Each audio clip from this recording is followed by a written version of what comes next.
can turn you into a tyrant or a cowering victim or a hero. Those are the options fundamentally.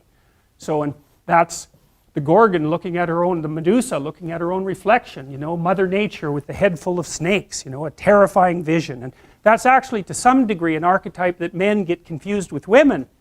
And you know, that's the witchy part of women, and that's the part that's attractive, but rejecting. And so many men are petrified by women. They won't approach them at all. They have no idea how to talk to them. They're just petrified into immobility.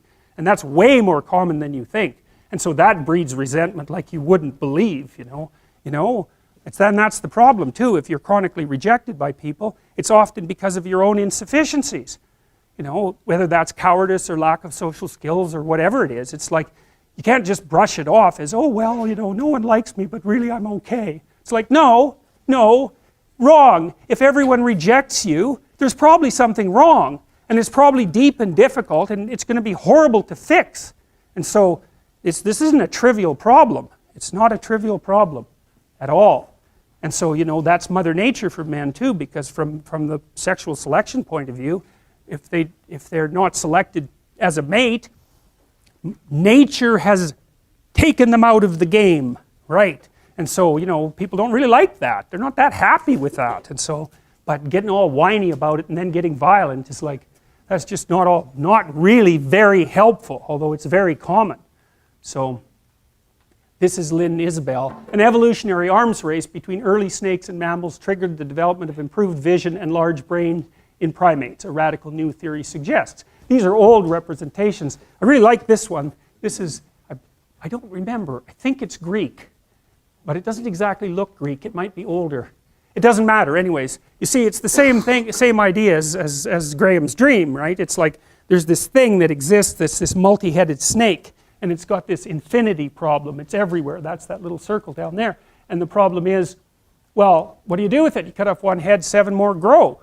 That's the eternal problem of life. And the problem is, there is the category of problems in life, and it ain't going anywhere. And so the question is, can you deal with the whole category at the same time?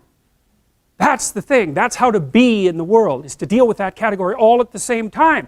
And so how did human beings, what did they come up with as a solution? And that's so cool too, because the solution they come up with not only was the heroism that allows you to approach what you're terrified by and what you find offensive and to learn from it, but also the idea of sacrifice, and that was played out by cultures everywhere, including human sacrifice.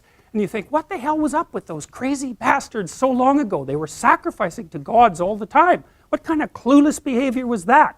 Burn something and please God. Burn something valuable and please God. It's like, what was with them? What were they thinking? Well, they weren't stupid, those people. If they were stupid, we wouldn't be here. They were not stupid, and believe me, they lived under a lot harsher conditions than we do. So those were some tough people, man. You know, back then you'd last about 15 minutes, and so you don't want to be thinking of your ancestors as stupid. Like, there's no real evidence that we're much different cognitively than we were 150,000 years ago. So anyways, sacrifice. What does that mean, sacrifice? Well, it's a discovery, man. It's the discovery of the future. It's like the future is actually the place where there is threat, and it's always going to be there. So what do? You make sacrifices in the present so that the future is better. Right. Everyone does that. That's what you're doing right now. That's what you're doing here. That's what your parents are doing when they pay money to send you to university. They think, you can bargain with reality. It's amazing. You can bargain with reality. You can forestall gratification now, and it'll pay off at a place and time that doesn't even exist yet. It's like, who would have believed that? It's like, that's a miracle that occurs. And it's not like people just figured that out overnight. How are we going to come up with an idea like that? Well, it's like, well, we thought about it for 7 million years. And, you know, we got to the point where we could kind of act it out. But we didn't know what we were doing. But it emerged as like a dream. So the terror of the future is a dream. And the solution to the terror, the dream of the terror of the future, is another dream. And it comes out in mythology and in fantasy and in drama, where you act out the sacrifice. And then it's a step on the way to full understanding. So we can say sacrifice now instead of doing it, you know, although we still do it. It's just not concretized like it used to be. We do it abstractly, and we all have faith that it will work, you know, and we also set up our societies so that it'll work. And one thing about, you know, I'm not a fan of moral relativism for a variety of reasons, partly because I think it's an extreme form of cowardice, but anyways, apart from that, no, there's minimal ways that you can set up a society that will work. And so one of them is that the society has to be set up so that your sacrifices will pay off or you won't work, and then the society will die. And so it has to make promises. People have to make promises to one another. And that's what money is. Money is a promise that your sacrifice will pay off in the future. That's what money is. And so if the society is stable, you can store up your work right now, you can sacrifice your impulses, and you can work, and you can store up credit for the future, and then you can make the future a better place. But society has to be stable enough to allow for that. Hyperinflation will do you in. So the promise that's implicit in the currency is the promise that what you're doing now will pay off in the future. And if people don't have that promise, then, well, we know what they do. Because in gangs, for example, in say gangs in North America, the time horizon of the gang members shrinks rapidly because they don't really expect to be alive much past 21. And so they get really impulsive and violent, and like, why the hell not? That's what you do when the future doesn't matter, when it's not real. You default back to living in the moment, and you take what you can get right now. And no wonder, because you don't know if you're going to be around in a year. And you get whatever you can while you can bloody well get it. And that's like anarchy, that state. And so you don't want to live in, some people like to live in that state because they're really wired for that, you know.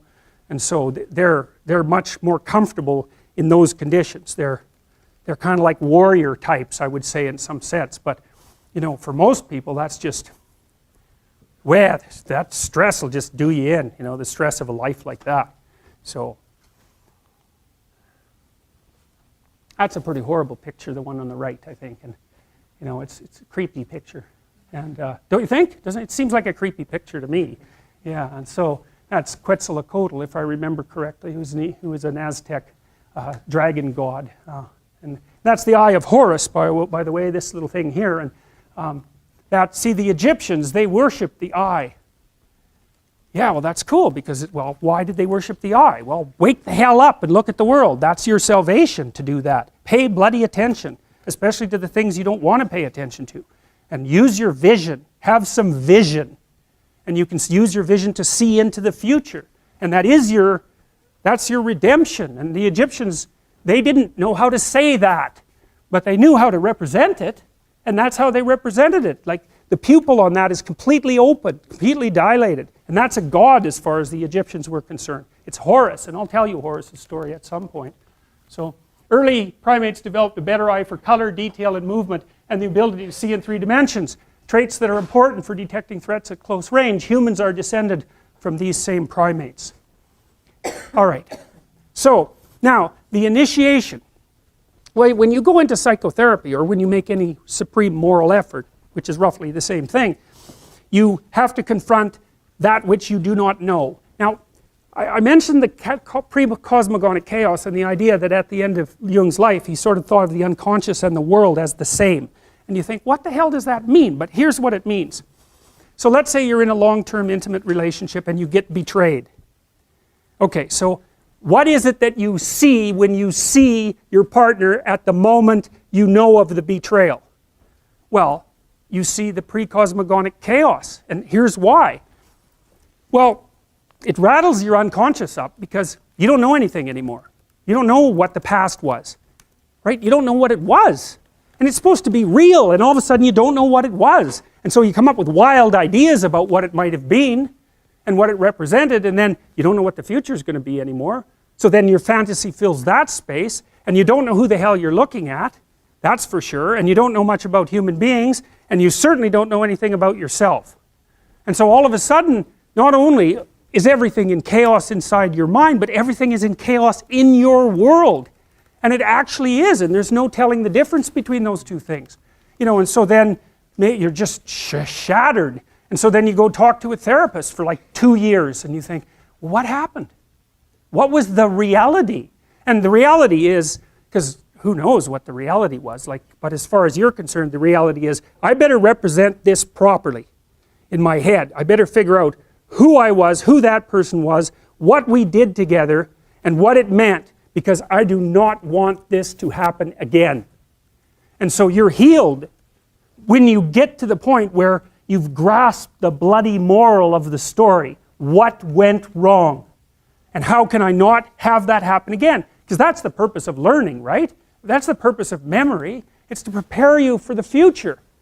And so you have to pull out of that massive chaos a functional representation that increases your wisdom so that you're not this naive target the next time you enter into a relationship. So at least you can have another relationship without being so traumatized that, you know, you're done.